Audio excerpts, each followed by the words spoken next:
Bienvenue, pèlerins. Nous sommes déjà arrivés à la fin de notre chemin. Nous avons parcouru depuis Saint-Jean-Pied-de-Port un long chemin de plus de 25 étapes qui nous rapprochait de cette place où nous nous trouvons aujourd'hui et sur laquelle nous voulions nous trouver. C'est la place de Lebadoiro.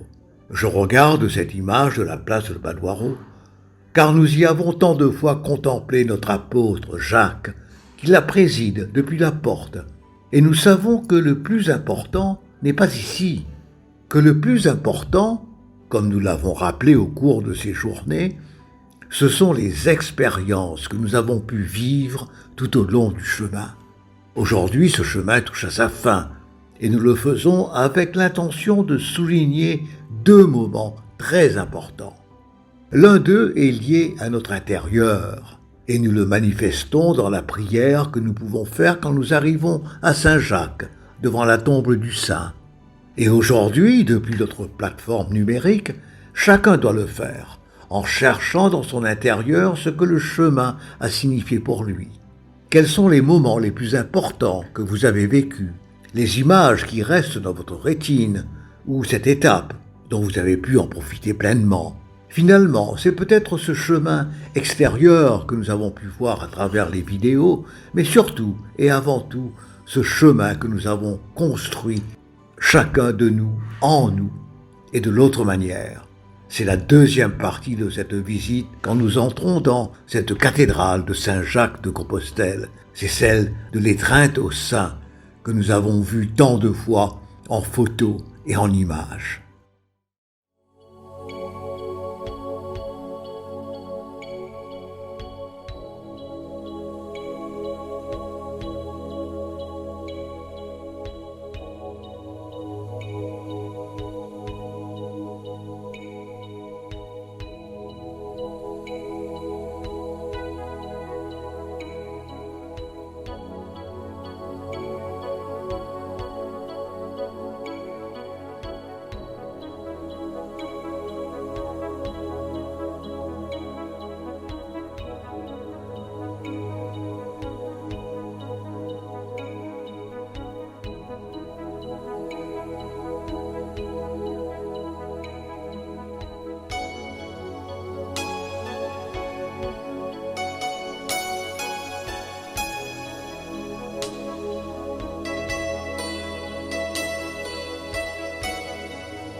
Aujourd'hui, nous voulons embrasser cette image du saint, mais surtout, nous voulons embrasser ce qu'elle signifie.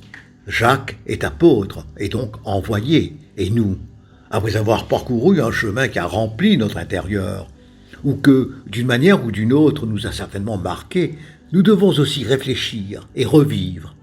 Vers où allons-nous marcher ? Vers où sommes-nous envoyés? Jacques a été apôtre et martyr, et je crois que maintenant, c'est à nous de refléter ces deux aspects dans notre engagement. Dans cet engagement que nous pouvons prendre maintenant, une fois arrivés à Saint-Jacques. Apôtre envoyé, envoyé où? Envoyé à quoi? C'est notre appel, c'est aussi un martyr où Santiago est capable de donner sa vie pour ce qu'il croit. Je crois que chacun de nous, aujourd'hui, peut se demander quels sont les fondements de notre foi. En quoi croyons-nous? Que vivons-nous? Parce que souvent nous pouvons penser que ce que nous croyons, c'est simplement ce que nous avons dans notre tête ou dans notre cœur. Mais évidemment, comme dit l'apôtre Jacques, pour montrer notre foi, nous devons la prouver à travers nos œuvres. Et aujourd'hui, le Seigneur nous envoie pour réaliser ces œuvres, pour les manifester dans notre vie. Que ce chemin parcouru au cours de ces 25 jours, qui nous a certainement aidés et remplis, puisse être aussi un moment qui génère un geste pour les autres. Aujourd'hui, je crois que le chemin de Saint-Jacques doit nous servir.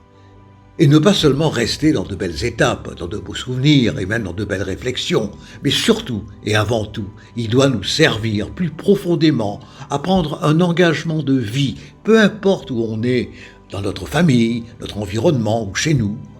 Le Seigneur nous envoie pour faire ses œuvres, les manifester dans notre vie. Il nous envoie comme il a envoyé Jacques. Il sait que nous sommes appelés à quelque chose de plus profond. Et c'est pour ça que le message doit pénétrer dans nos cœurs. Aujourd'hui, dans ce portique, nous pouvons y accéder à partir des images que nous avons vues dans les vidéos précédentes. Nous pouvons, en regardant l'image du Christ, savoir que nous aussi nous sommes appelés à vivre cette vie. Courage, en avant, ultreia et souseia.